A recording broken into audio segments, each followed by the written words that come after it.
Oke teman-teman, kali ini saya akan kembali lagi membahas mengenai kabar terbaru dari timnas Indonesia. Ya, ini memang menjadi pembahasan yang menurut saya sangat seru sekali.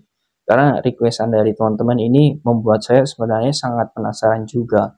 Sebenarnya apa benar sosok Orat Mangun ini akan berlabuh ke Bali United ya? Karena 2 hari yang lalu ya dari manajemen Groningen ya klub Ragnar Oratmangun ini sudah mengutarakan bahwa walaupun kontrak Oratmangun ini masih ada 1 musim lagi ya, jelas di situ sudah ada pernyataan bahwa Oratmangun tidak masuk ya dalam uh, daftar lah atau list kekuatan Groningen untuk di Eredivisie musim ini.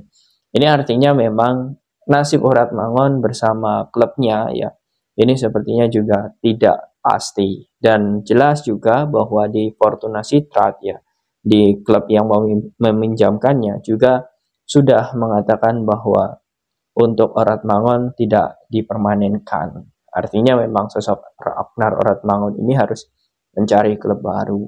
Dan ya seperti yang sudah kalian tebak ya, banyak sekali lah, bukan hanya Bali United yang berlomba-lomba untuk mendapatkan pemain timnas ya, seperti Madura, kemudian Persib Bandung ya, dan juga beberapa tim lain. Ya, wajar saja karena memang kalau sudah memiliki paspor Indonesia itu artinya regulasinya dia tidak masuk sebagai pemain asing, tetapi kualitasnya bisa lebih tinggi dari pemain lokal.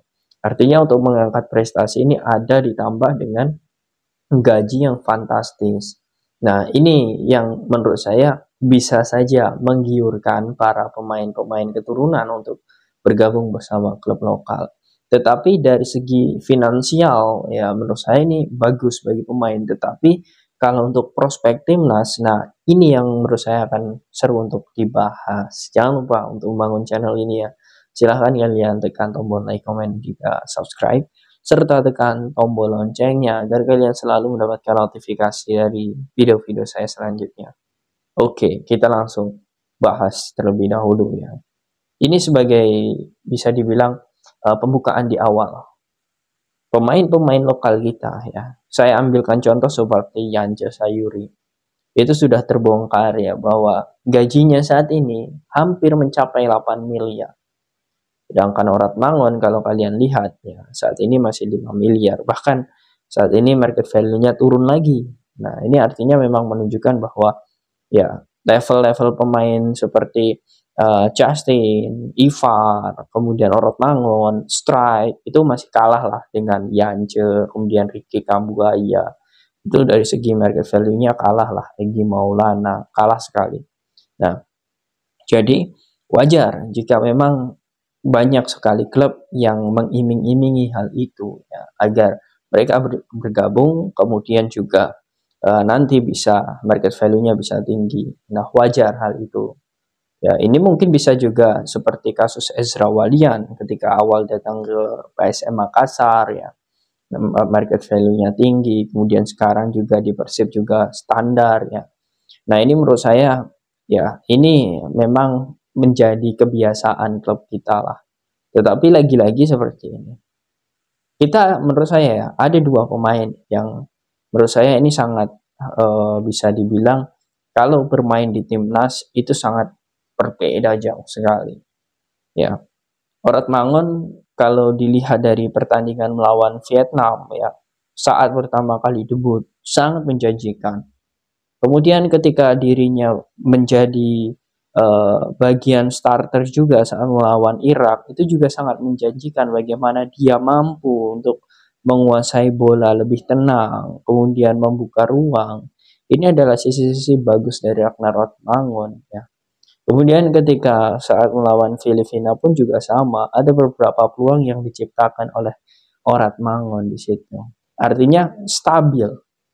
Oratmangun ini bersama klub, mohon maaf bersama timnas itu stabil sekali permainannya. Nah, ini menjadi poin plus ya. Ini bagi Ragnar Oratmangun. Tetapi ya liga itu berpengaruh ya terhadap permainan timnas ya. Ya, terhadap permainan person si pemain itu sendiri. Mengapa saya bilang demikian ya? Saya ambilkan contoh seperti sosok Jordi Amat. Apakah Jordi Amat jelek? Jawabannya tidak. Apakah Jordi Amat saat ini turun performa? Jawabannya juga menurut saya tidak. Tetapi apa yang membuat Jordi Amat saat ini ya posisinya mungkin terkadang salah ya, kemudian dia juga telat dalam mengambil keputusan, terkadang juga blunder, baik di Piala Asia, kualifikasi Piala Dunia, dan juga mungkin ada beberapa kesalahan dari Jordi. Bukan itu menurut saya, tetapi karena faktor liga. Ya, kalau kalian melihatnya, bagaimana kompetitif antara Liga Malaysia dan juga Indonesia, jelas masih kompetitif Liga Indonesia. Tetapi dari segi infrastruktur, kemudian sistem, ya masih Liga Malaysia yang terbaik ya menurut saya. Dan kompetitif di Malaysia menurut saya hanya satu tim, ya, yakni JDT. Sedangkan tim-tim lain itu belum terlalu bisa ya untuk menyaingi lah JDT. Jadi ya dari segi apapun menurut saya dengan kualitas yang dimiliki Jordi Amat, ya bukan klub di atas Jordi Amat yang selalu dihadapi, tetapi klub yang selalu di bawah Jordi Amat. Artinya memang itu tidak stabil. Jadi wajar jika Jordi Amat ketika di Timnas juga tidak stabil. Karena memang persaingannya itu makin tinggi, sedangkan tim-tim yang dihadapi juga sangat tinggi. Nah, kekhawatiran ini yang nanti jangan sampai ya ini juga terjadi kepada Ragnar Oratmangun ya. Karena seperti itu ya. Awal kedatangan Ezra Walian ya, itu menurut saya ketika era Luis Milla kita semua sangat optimis lah. Ya, sangat sekali optimis. Ketika dia bergabung bersama Almer City, dia masih menjadi langganan timnas. Kemudian dia mengikuti TC di West Ham, dia juga masih menjadi langganan timnas ya. Tetapi ketika dia mulai memikirkan untuk hijrah ke Liga Indonesia ya, kemudian dia memilih sebuah klub Indonesia ya, kemudian persaingan ya di lini depan ya ini semakin tinggi di timnas, sampai saat ini sosok Ezra pun juga tidak dipanggil.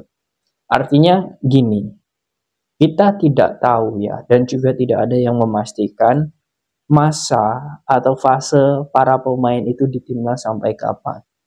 Ada yang mendapatkan 4 caps mungkin, 5 caps mungkin, ada juga yang lebih tinggi hingga 50 caps, 45 caps seperti Pratama Arhan, bahkan lebih ya. Ada juga yang seperti itu. Jadi kita tidak bisa memastikan hal ini. Karena ini adalah faktor dari strategi pelatih. Nah, ini membuktikan bahwa sebenarnya kita tidak bisa ya melihat para pemain-pemain ini untuk turun performa. Tetapi apalah daya jika memang keputusan diambil oleh pemain seperti itu. Tetapi yang jelas menurut saya, Oratmangun di Eredivisie musim kemarin ya bersama Fortuna Sittard ya. Dia memang sudah memainkan 32 laga ya. Menurut saya 32 laga ini membuat jam terbang dirinya itu semakin bagus dan semakin matang. Walaupun Oratmangun di musim kemarin ya bersama Fortuna ini pemain yang memang menjadi pemain pelapis lah. Kalau dia bermain pasti di menit 65, kemudian 78 ya. Dia seperti itu. Kadang juga pernah menjadi starter, tetapi mungkin menit 53 diganti. Seperti itu terus. Nah, artinya memang ya menurut saya dia harus bisa memperbaiki menit bermainnya agar selalu menjadi starter. Karena dengan menjadi starter terus ya, itu bisa meningkatkan market value, kemudian juga jika ratingnya bagus di setiap pertandingan, dia juga bisa meningkatkan market value dan juga ada beberapa hal lah yang bisa meningkatkan market value. Artinya jam terbang itu penting dan level liga itu penting agar nantinya itu bisa lebih seimbang ketika di timnas ya. Ya menurut saya seperti itu saja ya simpelnya. Karena jam terbang itu sangat berpengaruh ya. Dan kemudian seperti ini. Kalau dilihat ya seperti Tom Haye, kemudian Jay Ijaz ya, kemudian Verndong. Nah, ini pemain yang saya ambilkan contoh lah. Kalau level mereka sudah tinggi, kemudian dia berpengaruh di klub ya, kemudian liganya sehat ya, sangat berdampak besar sekali. Ya, menurut saya ini sangat berdampak besar sekali kepada timnas. Saat melawan Filipina kemarin kalian bisa melihat lah bagaimana kualitas ya ketiga pemain ini. Menurut saya sangat berdampak sekali. Konsisten sekali cara bermainnya ini. Nah, ini yang kita harapkan di timnas Indonesia.